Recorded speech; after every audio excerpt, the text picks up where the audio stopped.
Hi everyone, my name is Blake Bejarano, and today I'm going to show you how to connect a compute server to a Jupyter Notebook inside of the CoCalc platform. You can see I'm at CoCalc.com, and I'm going to head over to my projects.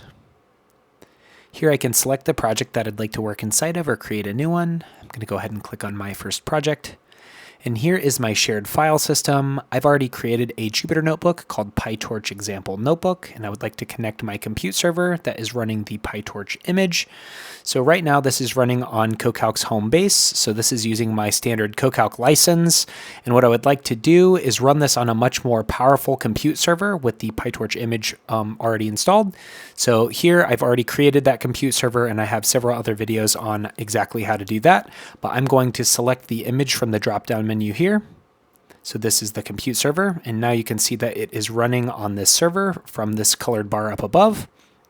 And just to show that this is indeed the case, I will write pip show torch, and I'll run this. And there we go. You can see that I have the 2.5 version of PyTorch, and I can also run these examples here below. So there we go.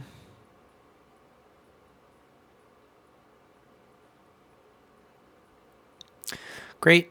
So this is just a quick tip and trick on using the CoCalc UI. Please like, subscribe, and follow for more, and I will see you next time.